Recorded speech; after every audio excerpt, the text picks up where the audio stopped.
in the morning. Welcome back to our channel, where we bring you the most insightful and detailed analysis of the dramatic world of Genoa. Today is a great day to explore the psychological battle tearing apart the families we love. The plot intensifies as Matt stirs up trouble for the Newman family. What is his plan? Stay tuned to discover the dark secrets behind Matt and the surprises he will bring. Genoa City is a town built on a foundation of dark secrets, but none are as toxic or as volatile as the ones currently festering within the impenetrable walls of the Newman estate.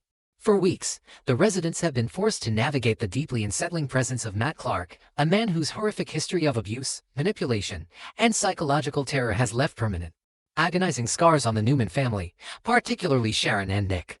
Shielded by a highly convenient and heavily debated diagnosis of profound amnesia, Matt has managed to embed himself in the very heart of the empire he once sought to violently destroy.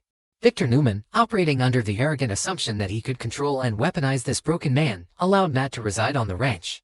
But the fragile illusion of a reformed, memory-wiped Matt Clark is finally shattering into a million jagged pieces, and the man holding the hammer to this facade is none other than Adam Newman. Adam has always possessed a unique, almost supernatural ability to see through the darkness in others, largely because he has spent so much of his own tumultuous life dwelling within it. Adam's relentless and highly covert surveillance of Matt Clark has yielded terrifying, undeniable results. While Victor Newman genuinely believed he could manage Matt, keeping him close in the hired hand apartment as a twisted pawn in his grand corporate games, Adam's deeply ingrained instincts screamed that they were harboring a lethal viper. Refusing to accept the amnesia narrative that had conveniently pacified the rest of the family, Adam began tracking Matt's every single move. He analyzed Matt's micro-expressions during family confrontations, followed his secretive late-night walks across the sprawling ranch, and monitored his isolated moments when he thought no one was watching. What Adam has uncovered through this painstaking espionage is a chilling, absolute confirmation of his absolute worst fears. Matt Clark's amnesia is a meticulously crafted, brilliantly executed lie.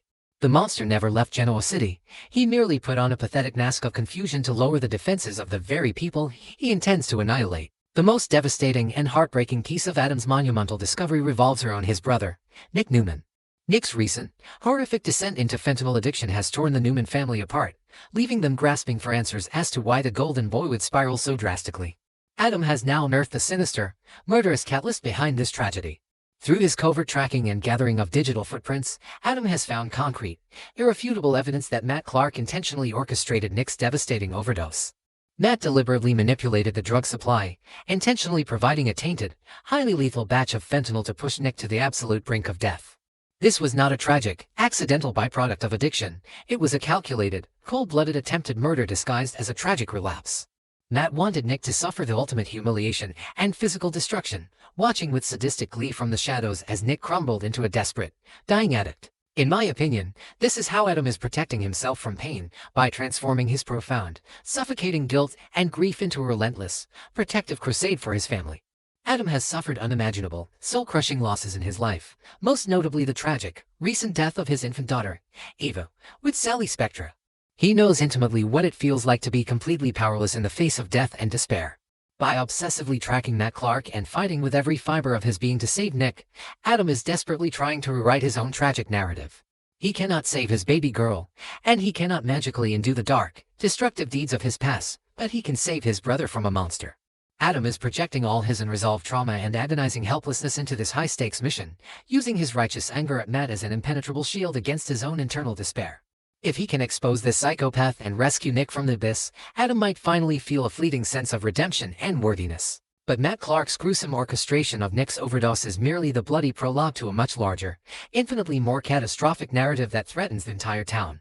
Adam's relentless surveillance has successfully breached Matt's carefully guarded digital fortress. He discovered that Matt is utilizing a highly sophisticated, military-grade encrypted application on a hidden burner phone to communicate with a shadowy, dangerous accomplice from his past underworld connections. This is definitively not the behavior of a brain-damaged man trying to innocently piece together fragmented memories.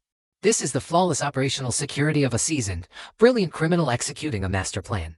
Through painstaking decryption efforts and relentless eavesdropping on these clandestine communications, Adam has intercepted the terrifying, sweeping details of Matt's ultimate endgame. The sheer scope of Matt's plot is breathtaking in its malice and ambition.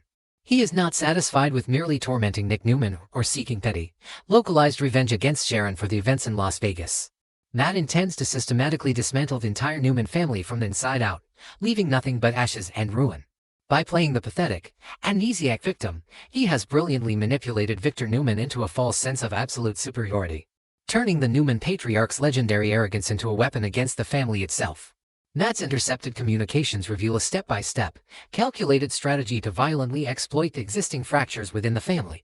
He plans to weaponize the ongoing corporate tension between Victor and Victoria, utilize Nick's drug-induced vulnerability, and leverage Adam's precarious outsider status until the entire Newman empire collapses under the crushing weight of its own internal, bloody warfare. However, the most shocking and expansive revelation from Adam's digital espionage is that Matt's crosshairs have expanded far beyond the gates of the Newman ranch.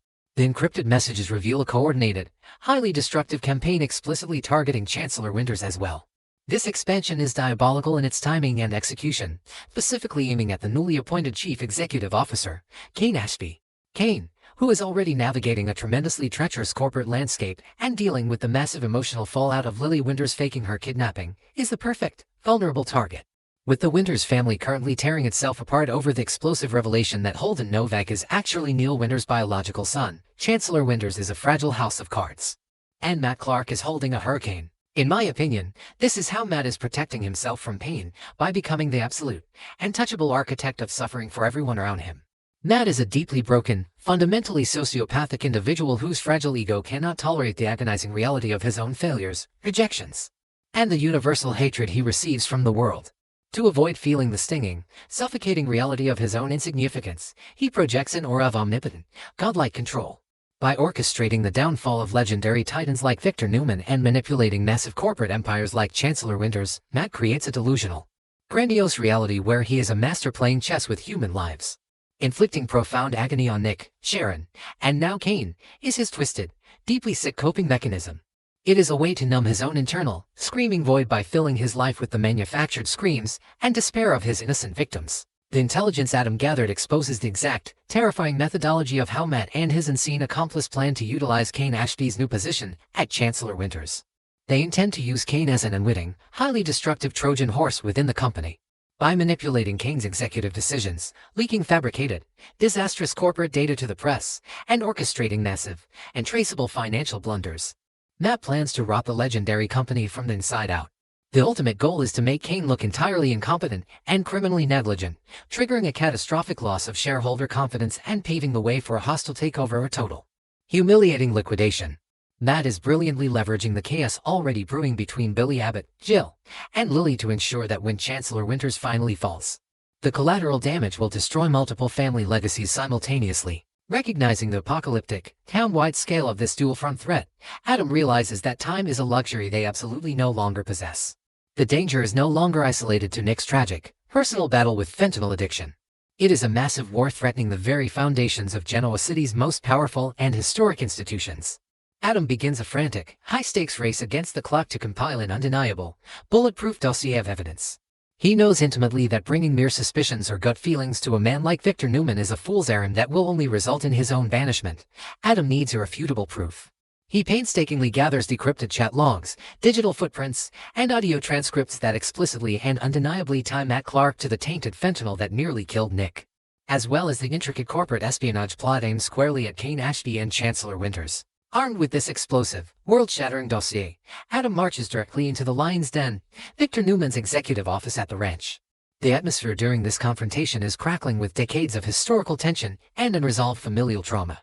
Adam slams the evidence onto Victor's desk, systematically and coldly outlining Matt's fake amnesia, his calculated attempted murder of Nick, and his sweeping, multi-corporate sabotage plan. Victor, whose ego is as vast and unyielding as his global empire, initially reacts with predictable, booming skepticism and fierce defensive anger. To accept Adam's evidence means Victor must admit a profound, potentially fatal miscalculation of character. It means acknowledging that his arrogant, unwavering belief in his ability to control a known psychopath like Matt Clark was a catastrophic error that nearly cost his own son his life. In my opinion, this is how Victor is protecting himself from pain through the impenetrable, ironclad armor of absolute authority and total denial. Victor's entire identity, his very soul, is built on the foundational premise that he is the ultimate, infallible protector, the omniscient patriarch who is never, ever outsmarted by anyone. Admitting that he willingly invited a lethal predator into his home, allowed that predator to actively poison his son, and was played for an absolute fool by a man faking brain damage, would entirely shatter Victor's psychological foundation. Victor aggressively rejects Adam's claims, initially not because the evidence lacks merit, but because the emotional and psychological cost of believing it is simply too devastating to bear. He uses his legendary intimidation tactics and booming voice to deflect the agonizing, humiliating reality that his obsessive need for control has endangered the very family he swears to protect with his life. But Adam, fueled by his desperate need to save Nick and his absolute certainty in the facts, refuses to back down an inch. He forces his father to look at the decrypted messages, to read the undeniable, sickening link between Matt and the tainted drugs that stopped Nick's heart in that abandoned gas station. He details the exact, undeniable timeline of Matt's communications regarding Chancellor Winters and the framing of Kane Ashby. As Victor meticulously and silently reviews the documents, the sheer, crushing weight of the truth begins to crack his stubborn, legendary facade. The undeniable, horrifying realization washes over Victor. His outcast son is entirely right. The man sleeping peacefully on his property is a ticking, lethal time bomb. The skepticism in Victor's eyes slowly, chillingly morphs into a cold, terrifying, and absolute fury. The realization that he has been manipulated and used by Matt Clark ignites a dangerous, unquenchable fire within the Newman patriarch. This pivotal, emotionally charged moment marks a massive, historic shift in the Newman family dynamics. Adam, so often the despised outcast, the black sheep, and the antagonist, has firmly positioned himself as the ultimate savior of the Newman Empire. He has proven his absolute loyalty by uncovering the deadly rot that Victor's blinding arrogance prevented him from seeing. Now, a fragile, incredibly deadly alliance is forming between the powerful father and his cunning son. Victor is forced to violently reconsider his entire strategy, knowing that Matt Clark and his unseen, dangerous accomplice are actively preparing to strike the final blow. The battle lines are being aggressively redrawn in Genoa City.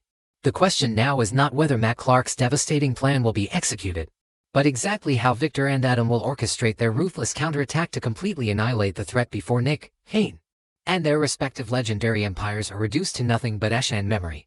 The storm is no longer approaching the city, it has violently arrived.